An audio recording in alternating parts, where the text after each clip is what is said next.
Story 1. The Man Behind the Fence. I used to believe the scariest things in life were ghosts, shadows in doorways, unexplained footsteps, or the classic signs of a haunted house. But the older I get, the more I realize that the most terrifying stories don't come from the paranormal at all.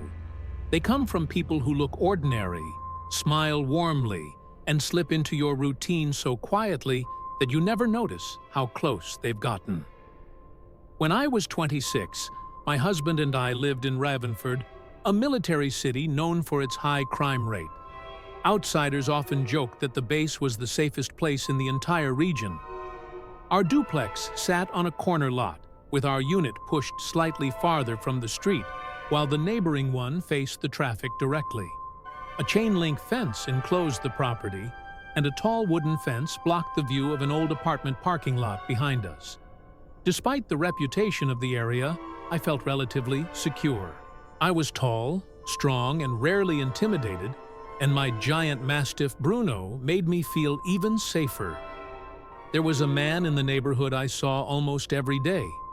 His name was Mr. Cole. He walked everywhere, grocery store, barber, convenience shop, and his route always led him past our house. He carried himself with the kind of friendliness that made people wave back without questioning it. For a full year, I never sensed anything unsettling about him. Everything changed when my husband left for a 9-week military assignment. 2 weeks into his absence, I returned from grocery shopping with my arms full. I had barely pushed the gate shut behind me when I realized someone had approached the fence. It was Mr. Cole, smiling like usual. I assumed he simply wanted to exchange small talk, but he kept going and going, never giving me a chance to excuse myself. What began as an ordinary conversation slowly shifted into something far more uncomfortable. His tone changed first. Then the details he decided to share with me changed too. And somewhere in the middle of his rambling, I felt the subtle shift from neighborly friendliness to something else, interest intrusion, a probing curiosity that didn't belong there. I tried to step away, hoping he would notice the grocery bags cutting into my hands, but he barely paused. At some point, he mentioned my husband being gone. I had never told him that. The realization hit me like cold water. Not only did he know more about my life than I ever shared, he felt entitled to approach me when I was alone and vulnerable. Later that day, I avoided being home at the time he had suggested returning. I drove around the city instead, circling the blocks, until I felt safe enough to come back. For days after, I became more cautious, locking the doors earlier, avoiding the front yard, and stepping outside less often. Eventually, I started smoking only in the backyard, hidden behind the wooden fence, where I was sure no one walking by could see me. But I was wrong. One afternoon, while speaking with an older neighbor in the front yard, Mr. Cole wandered up the sidewalk. As soon as he arrived, he casually mentioned knowledge of my new smoking spot, the one hidden behind fences, bushes, and the corner of the house. It was impossible for him to know unless he had been watching, silently, from somewhere I could not see. That night, I couldn't shake the image of someone standing in the darkness behind the fence, motionless watching me without making a sound. Weeks later, after my husband returned, I let Bruno out into the yard as usual. The calm afternoon shattered when he erupted into a deep, violent bark I had never heard from him before. When I opened the door, I saw Mr. Cole halfway up our driveway, only a few steps from the fence. Bruno's entire body bristled muscles, tight teeth bared. He hurled himself against the fence with enough force that I thought it would collapse. For the first time, Mr. Cole did not smile easily. His expression faltered, and he slowly backed away until the street swallowed him. I never saw him again. To this day, I don't know what he wanted, how much he watched, or how long he had been studying my schedule. But I know this: the moment my dog recognized the danger, Every instinct in me finally understood it too. No ghost story has ever unsettled me the way that man did. Because hauntings don't always come from spirits. Sometimes they come from the living. Story 2. The man who accidentally became a monster. There are horror stories where the danger is real, intentional, and deeply malicious. And then there are the strange, almost absurd moments when someone becomes the villain in another person's nightmare completely by accident. This is one of those stories. It happened to a man named Josh, a big, broad, athletic-looking guy who worked as a legal director for the State Department of Behavioral Health. Despite his intimidating appearance, 6'2", heavily built and naturally stern-looking, he was more of a gentle giant than anything else. The kind of man who spent his evenings gaming with his girlfriend or posting pictures of his cat online. The week everything unfolded, he had been recovering from a brutal case of bronchitis that had left him weak, breathless, and exhausted. After missing work for days, he finally felt healthy enough to return to the office.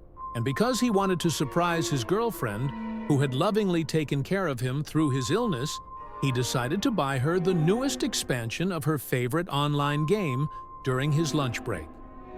The plan seemed simple: walk to the game store, buy the digital code, walk back. But the city of Brighton had a very inconvenient layout. His office sat on one side of a long, steep hill, and the game store was on the other. On a hot, humid day, even a healthy person would break a sweat climbing it. For someone recovering from bronchitis, it was practically a marathon. By the time he left the store with the expansion code saved on his phone, the heat had grown heavier, and the humidity thickened the air. He began the uphill walk back toward his office, already feeling the tightness in his chest. Each step forced his breath louder and deeper. He was painfully aware of how strenuous it felt, but he pushed on, hoping no one would think he was having a medical emergency. A few minutes into the climb, he ended up walking behind a woman who happened to be going the same direction. She was smaller, quick-paced, and seemed focused on getting wherever she needed to go. There was no intention on his part to follow her. She simply occupied the same path, moving steadily ahead of him. But because he was still regaining his strength, he couldn't slow down or take a break without risking being late returning to work. So he continued forward, maintaining the same distance, his breathing growing louder with every minute. From his perspective, it was an awkward coincidence. From her perspective, it must have been something entirely different. A large man, silent, except for ragged, heavy breaths, trailing behind her through several blocks of a busy city street. To make matters unintentionally worse, he had forgotten his employee ID that morning and had been given a temporary sticky visitor badge to enter the building. It was attached to the front of his shirt with the name of his agency clearly printed on it, an agency that to an untrained eye could easily be mistaken for a mental health institution. And then came the moment that turned an ordinary misunderstanding into her personal horror story. His smartwatch buzzed with an incoming call from his girlfriend. Without slowing his pace or taking out his phone, he tapped the screen on his wrist to answer. To anyone watching, it looked as if he was talking to no one at all. His lips moved, his breathing stayed heavy, his footsteps matched hers. From her angle, he appeared to be muttering or speaking under his breath, with no visible device connecting him to anyone. She reacted instantly. Her shoulders stiffened, her steps faltered, and then she abruptly spun around. For a brief second, their eyes met hers, wide with panic, his filled with confusion as he processed what she must have been thinking. A strange man, out of breath, following her, talking to himself, wearing a badge from a department that looked suspiciously like a psychiatric institution. He didn't try to explain. There was no time. She turned sharply into a side street, almost disappearing into the crowd, moving as fast as her legs could carry her. Only then did he fully realize what had happened. He had become a terrifying presence in someone else's day, without meaning to an unintentional monster in a story she might recount for years. The truth was harmless, but her fear had been very real, and that's what made the moment unsettling in a different way. Some scary stories don't come from danger malice or haunting intentions. Sometimes they come from the strange collision of timing, perception, and circumstance. Sometimes the villain in the story is simply a tired, breathless man who loved his girlfriend enough to climb a hill on his lunch break. And sometimes the monster is just a misunderstanding. Story 3: The Girl Who Never Let Go. There are horror stories about spirits that cling to the living, following them from room to room, refusing to let them rest. But in college, I learned that a person can cling just as tightly, just as obsessively, and far more dangerously than any ghost. When Erin arrived at Maple Lake University as a freshman, she expected homesickness, awkward introductions, maybe a few late-night study sessions. What she did not expect was the girl on the third floor of her dorm who would eventually attach herself to her like a shadow. The girl's name was Naomi, though everyone secretly called her Popcorn Girl. The nickname came from an incident during the first week of classes when she accidentally burned a bag of popcorn in a microwave at 3 in the morning. The fire alarms had erupted across the building, forcing hundreds of students outside in the cold. The jokes online afterward were relentless. Students mocked her appearance, her awkward mannerisms, even her voice.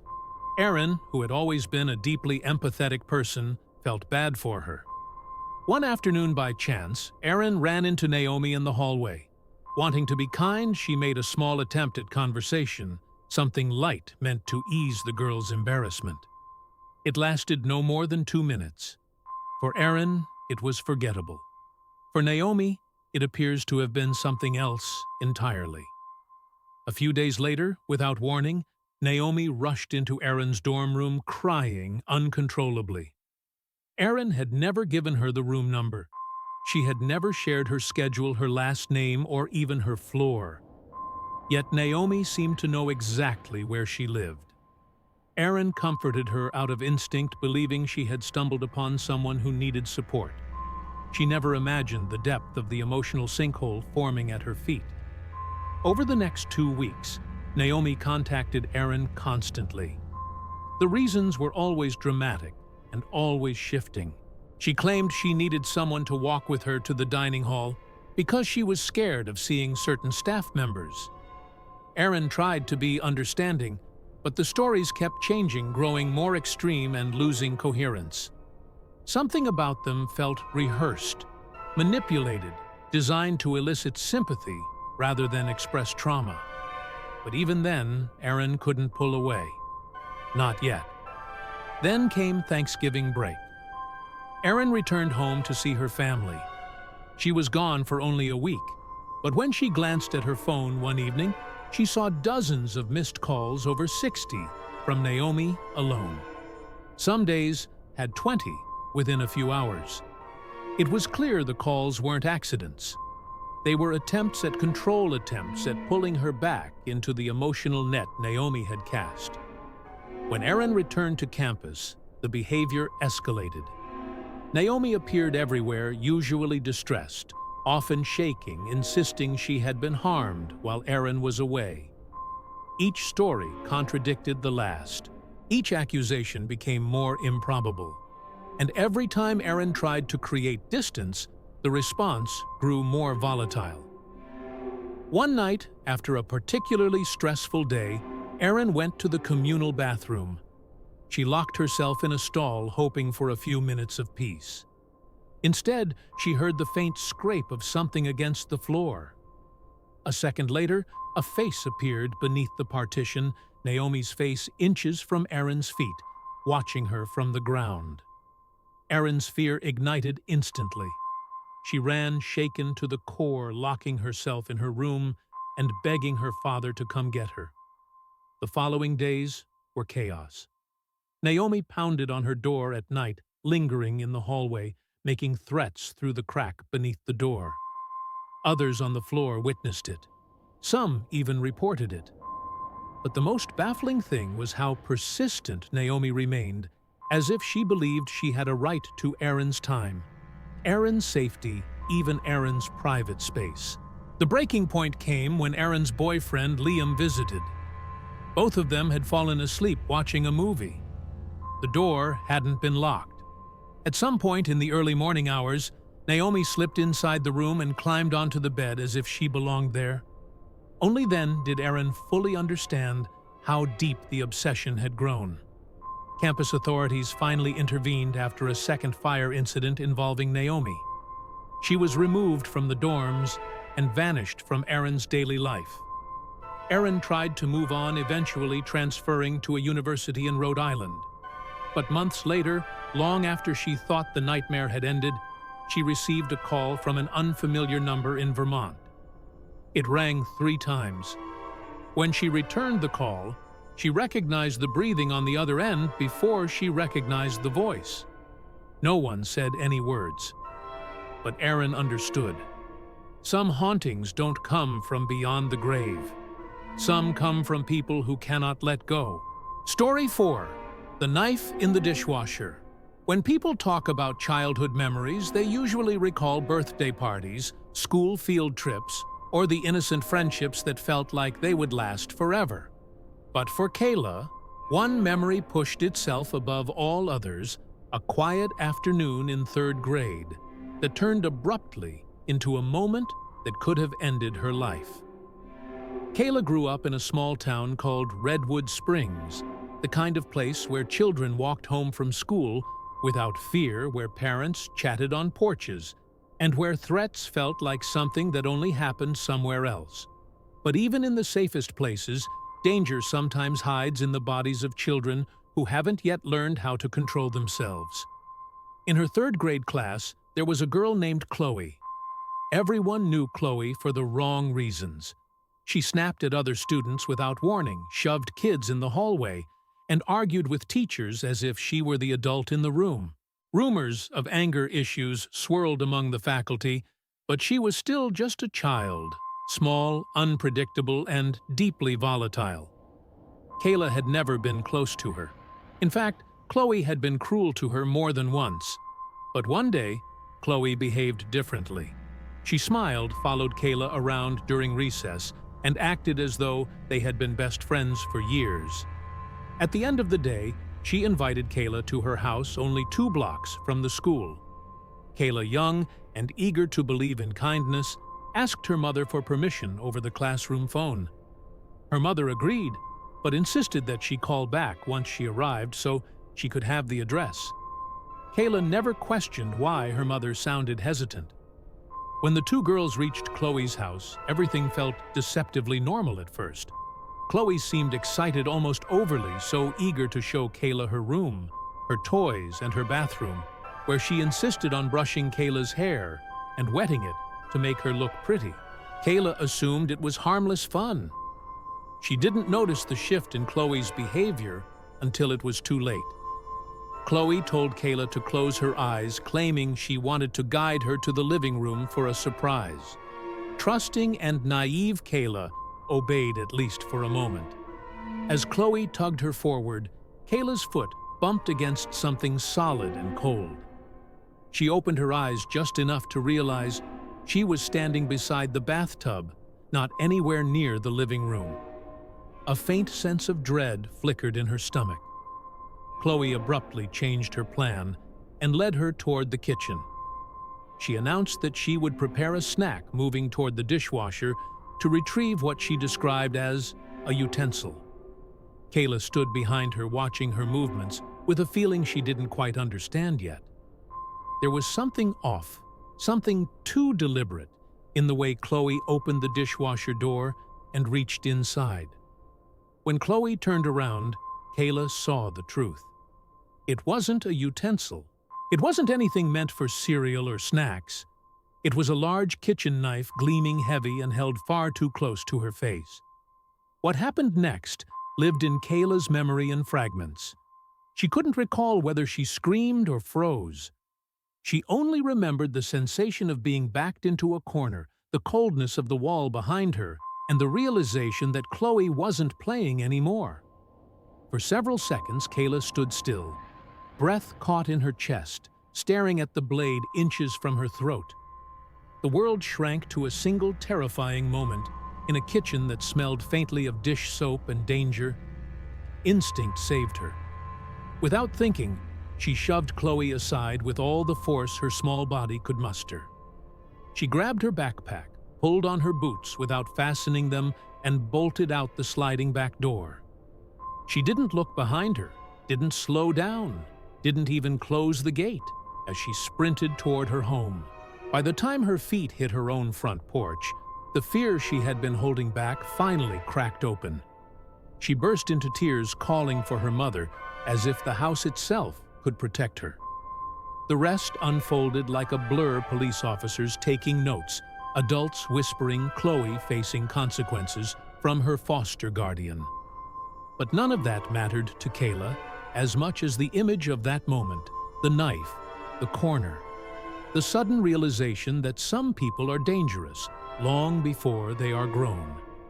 Years later, when Kayla returned to Redwood Springs for middle school, she learned that Chloe had moved away. Relief washed over her. Yet the memory remained sharp and cold, like the blade in that dishwasher. Some children outgrow their darkness. Others simply learn to hide it better. Story 5. The Basement Ghost. Who wasn't a ghost? Most people lock their doors at night to keep out the unpredictable world beyond the walls of their home. But what if the danger is already inside, quiet, patient, and living only a few feet below you?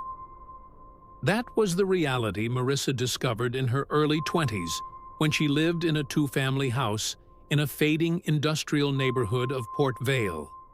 At the time, she was a young mother raising her 2-year-old son on the second floor of an old duplex. The house had 2 separate front entrances, but the back entrance was shared, leading into a narrow staircase that connected the basement to both apartments. The building was old enough that the walls creaked during storms, the pipes rattled at odd hours, and the basement felt like a forgotten relic filled with dusty boxes and dark corners that daylight never touched. Downstairs lived Jake, a friend of her brother, a reliable guy who had recommended the place to her. She trusted him completely. His presence made her feel safer, especially when she found herself juggling work, childcare, and the challenges of being on her own. Jake sometimes let a friend named Rick crash on his couch. Rick was going through difficult times, struggling with addiction, searching for stability, and relying on Jake for temporary shelter. At first, he seemed harmless enough. He joked with Marissa, waved at her son, and never acted aggressively. She didn't like the unpredictability of someone dealing with substance issues, but she tried to be understanding. Eventually, though, the situation became too disruptive for Jake's young daughter. Rick was asked to move out. He didn't take it well, but he left. Over the following weeks, Marissa didn't see him around the neighborhood anymore. She assumed he had moved on. But things inside her own apartment began to change in small, almost unnoticeable ways. Loose change vanished from countertops. A bracelet disappeared from her dresser. A lighter she always kept near the stove was gone. She blamed herself at first: long workdays, exhaustion, absent-mindedness. It was easier to believe she had misplaced things than to imagine any darker explanation. Occasionally, when she showered in the afternoon, she thought she heard the back door shift slightly, the subtle metallic click it made when the hinges flexed. The sound was faint enough to dismiss as wind or the settling of the house, but it lingered in her mind like an unresolved question. Her car was in the shop that week. Perhaps it looked like she wasn't home. Still, nothing happened afterward, so she convinced herself she was being paranoid. Weeks passed. The odd sounds continued. The missing items added up. But the most unsettling detail was how normal everything appeared on the surface. Nothing was ever broken. Nothing was out of place. Nothing suggested anyone had forced their way inside. Then, one afternoon, the landlord came by to repair something in the basement. After descending the back stairs, he heard a noise coming from one of the darker corners, a soft shuffle like fabric moving against concrete. When he investigated, he discovered Rick crouching behind a stack of old boxes, surrounded by rumpled blankets and discarded food containers. Rick fled immediately, pushing past the landlord and sprinting out the back door. Police later found him hiding in a trash bin down the street. When they inspected the basement more closely, they found his makeshift nest blankets, clothing, and a pile of stolen trinkets Marissa hadn't realized were gone. A basement window had been propped open just enough for someone to slip through. The most horrifying discovery was a cheap flip phone left behind. On it were countless photos of Marissa. Some captured the interior of her apartment. Some showed her lying asleep on the couch. One image included her and her small son napping together. Only then did she understand how often he had entered her home, while she slept, while she worked, while she believed she was safe. Despite everything, the case was dropped. Port Vale had a reputation for being lenient with nonviolent offenders. The justice system seemed more interested in the information Rick might have than in protecting the victim he had silently stalked. Marissa eventually moved away, but the memory of that discovery never left her. Even now, years later, she still double-checks every lock, still avoids basements, and still feels her heart race whenever she hears the faintest creak of a floorboard at night. The house had never been haunted by spirits, but for months it had been haunted by a man. A living, breathing ghost hiding in the dark beneath her feet.